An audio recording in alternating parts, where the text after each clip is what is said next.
Hi, my name is Marcelo Barros and I work in the Office of Services here at Smith.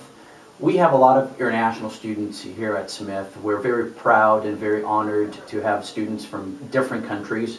We also know it's very hard for international students to think about jobs and careers. This week here at Smith, we're celebrating the launch of our International Immersion Series, and Neil Currie is here to help us educate and give tips to students on how to approach the job search process. Neil, what is the best tip that you have for international students thinking about jobs?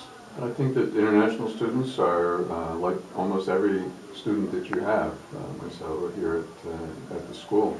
And they need to focus, they need to be persistent, they need to have a good notion of what it takes, and their goals and objectives are very key to the activities that they're going to engage in during the search. But probably they need to set aside the time and take the effort that's required to do their own search. Right. Most of them are going to be searching on their own, and a lot of off-campus searching is also part of it. So you recommend a great deal of focus on off-campus activities as well? Yeah, at least as much as on campus. Also, I've had some interesting research by certain universities that I work with that indicate that international students do much more posting of their resumes and much more interviewing than the domestic students. So they probably need to work a little smarter. Work a little smarter. Wow. Okay, well said. Thank you. I appreciate your comments. Here's another question for you. Today you have a job where you interview a lot of international students who I think might be interested in working in Brazil, correct? Brazil and Europe. Brazil and Europe. Okay, so that's great. So a real global perspective.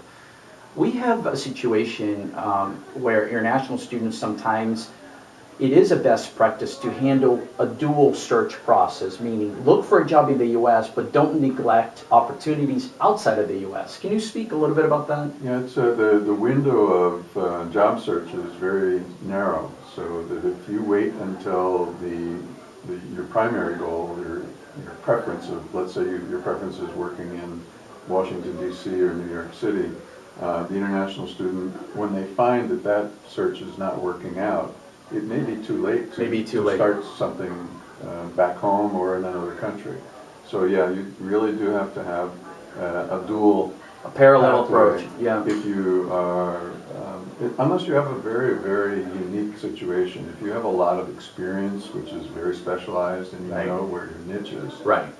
Sure, you don't have to have a dual pathway. But most of us are not that lucky. Right. Yep. Makes sense. I appreciate you being here with us today. It's a pleasure to meet you, and we're getting ready to speak with our international students in about 20 minutes. So thank you so much for being here at Smith. It's a real pleasure.